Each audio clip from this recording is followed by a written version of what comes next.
This is part 3 of the video series on how to add and modify effects in Conquer Online. As you can see here, I've gone ahead and added another effect to this spear and it looks terrible. The reason I'm using this as an example is that weapons really almost have to have a glow in Conquer Online or they look very boring and plain.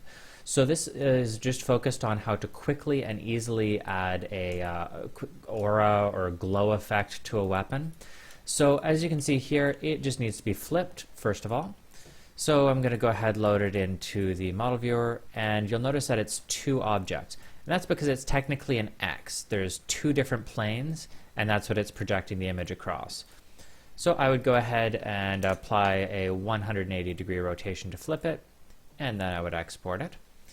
And overwrite my file, reload the client to preview the change. And all we're doing there is we're making sure that it is covering the weapon. We don't care what it looks like. We just want to make sure that it's covering the entire object that we're editing here.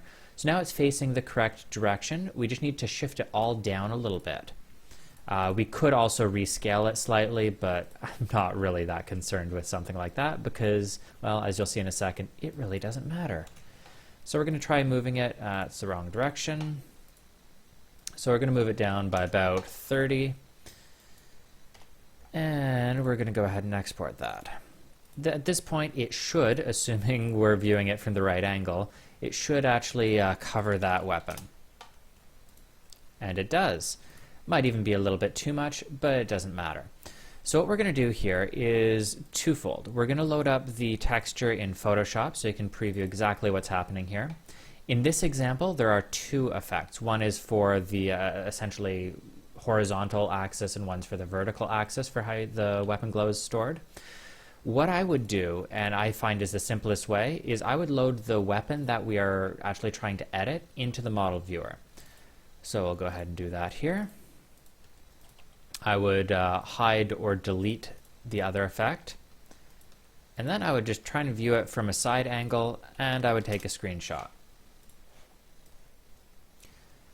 At this point, you can go ahead and paste it into Photoshop, and you're going to do a few things. You're going to try and resize it, and of course, in this case, I'm going to have to rotate it.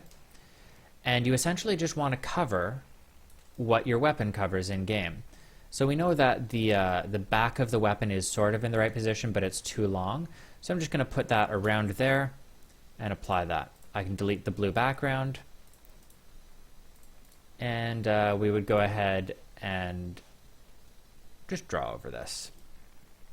Hope I had this set to 100% opacity. So we're actually just going to erase this entirely so that we don't have to look at it. At this point, I'm going to go ahead and flatten the image, save it as a DDS, and we're going to preview it in game.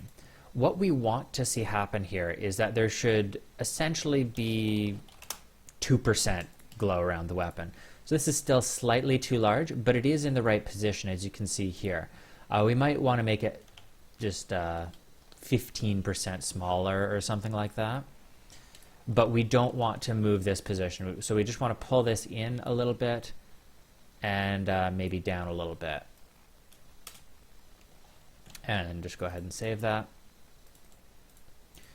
Now, I'm not going to position this fully because, as anyone who's been involved with client editing knows, this could take a very long time. As you can see here, oh, I moved it in too much by 0.2%. We don't care about that, even though I'm going to move it. Once you have it sort of in the right position and it's covered, what I would actually do is just cheat. So all we're going to do here is we're going to select inverse, copy this to its own layer, and the easiest way I found, outer glow. That's literally all I'm going to do to it. So choose a color that you want for your glow. You can choose a size.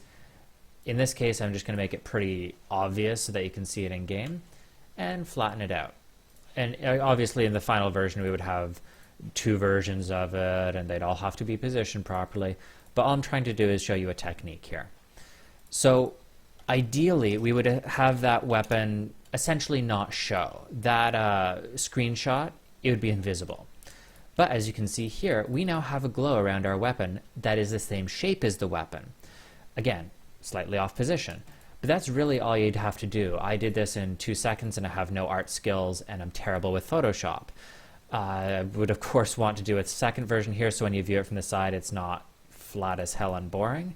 But this took very little work and adds a lot of depth and interesting effects to your weapons that you're going to add. Same thing with trail effects when you swing a weapon.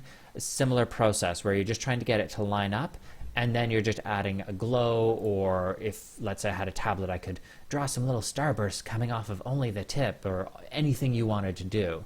And it requires very, very little effort. So thank you for watching. Hopefully this saves you some time, and I look forward to seeing what you make.